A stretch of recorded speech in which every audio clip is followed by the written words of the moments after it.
हाथरस की घटना के मुरादाबाद सांसद डॉक्टर एसटी हसन कहा है, अब प्रदेश में कानून व्यवस्था जैसी कोई चीज नहीं है। उत्तर प्रदेश के हाथरस जनपद में बच्चे के साथ हुई दरिंदगी को लेकर जहां पूरे देश में आक्रोश है, वहीं विपक्ष के नेता सत्ताधारी पार्टी पर जमकर निशाना साध रहे हैं। मुरादाबाद के सांसद डॉक्टर एसपी हसन ने प्रदेश में हो रही घटनाओं को लेकर कहा कि प्रदेश में कानून व्यवस्था नाम की कोई चीज नहीं है।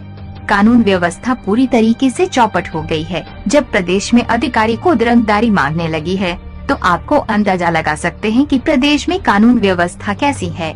मुरादाबाद के समाजवादी से सांसद डॉक्टर एसपी हसन ने हाथरस में हुई घटना को लेकर विपक्ष पर निशाना साधते हुए कहा कि इस वक्त प्रदेश में कानून व्यवस्था नाम की कोई चीज नहीं है। जब कानून का खौफ अपराधियों के दिल से खत्म हो जाता है, तो ऐसे भयानक अपराध किया करते हैं। प्रदेश की कानून व्यवस्था पर सवाल खड़े करते हुए सांसद ने कहा, जब पुलिस के ही अधिकारी लोगों से रंगदारी मांगी, तो आप खुद समझ सकते हैं कि प्रदेश में कानून व्यवस्था क्या है। हाथरस में हुई घटना को लेकर कहा, जो वहां दरिंदगी हुई है वह बहुत अफसोसनाक है। पूरी समाजवादी पार्टी और हम सभी लोग दलित भाइयों और उस बेटी के साथ हैं, और हमारा प्रयास यही है कि हम उस बेटी को जल्द से जल्द इंसाफ दिला पाए। घटना को अंजाम देने वाले लोगों को उनके अंजाम तक जल्द से जल्द पहुंचाया जाए। हाथरस जिला प्रशासन पर पूछे गए सवाल पर डॉक्टर एसटी हसन सांसद मुरादाबाद ने कहा कि वहां का जिला प्रशासन तो अभी भी यही कह रहा है कि उस लड़की के साथ कोई दरिंदगी नहीं हुई है। जब प्रशासन के हालात इतने निम्न स्तर पर आ गए हैं, तो कोई क्या कर सकता है और कोई क्या कर सकता है?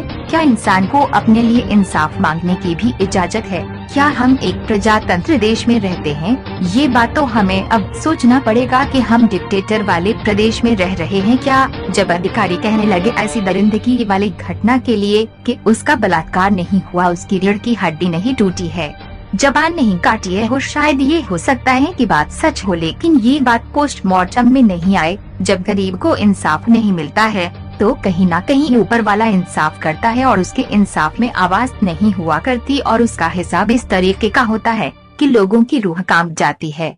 भूल ही प्रधानमंत्री मोदी और प्रदेश के मुख्यमंत्री योगी आदित्यनाथ महिलाओं को सुरक्षा देने के लिए लाख दावे करते हैं और प्रयास करते हो, लेकिन हाथरस में हुई दलित युवती के साथ हुई घटना के बाद प्रदेश में जंगलराज लग रहा है। कहीं न कहीं हाथरस जिला प्रशासन की भी एक बहुत बड़ी लापरवाही है। अब देखना ये होगा कि दरिंदगी करने वाले लोगों पर कब तक उनको अपनी करने की सजा मिलती है, और लापरवाही बरतने वाले प्रशासनिक अधिकारियों पर प्रदेश के मुख्यमंत्री क्या कार्यवाही करते हैं।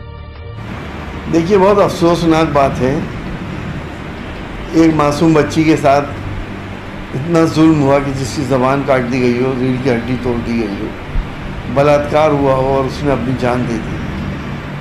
तो कानून व्यवस्था नाम की तो अब चीज़ ही नहीं है उत्तर प्रदेश के अंदर। और जिस तरह से जब कानून का खौफ ख़त्म हो जाता है, तो लोग अपराध ऐसे भयानक अपराध किया करते हैं। जब प्रदेश के पुलिस अधिकारी, बड़ा पुलिस अधिकारी कोई लोगों से रंगदारी मांगे, तो आप सोच सकते हैं कानून व्यवस्था क्या होगी। उस बेटी के साथ जो कुछ भी हुआ बहुत अफसोसनाक है। पूरी समाजवादी पार्टी, हम सब लोग दलित भाइयों के साथ हैं, उस बेटी के साथ हैं, और हम हर स्तर पे यही कोशिश करेंगे कि उसको जल्द से जल्द इंसाफ दिलाया जाए।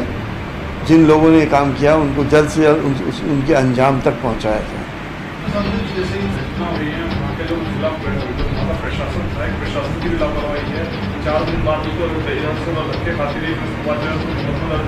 उसके बाद फिर उसको अभी इलाज भी जो जिला लेवल था, तो उस तरीके से नहीं मिल पाया। शायद उसकी जान बच पाती अगर इलाज सही समय। देखिए, आपने आज की शायद खबर सुनी हो या पढ़ी हो कि जिला प्रशासन तो ये कह रहा है उसका बलात्कार ही नहीं हुआ। अब जब हालात इतने निम्न स्तर पे आ जाएं, तो कोई क्या कह सकता है, क्या कर सकता है? क्या इंसान को अपने कुछ कहने की इजाज़त है? क्या हम एक प्रजातंत्र में रहते हैं, या अब हमें सोचना पड़ेगा कि हम एक डिक्टेटर वाले वर्ल्ड में अपने प्रदेश में रह रहे हैं? जब अधिकारी ये कहने लगे ऐसी बुरी घटना के लिए भी कि उसका बलात्कार नहीं हुआ,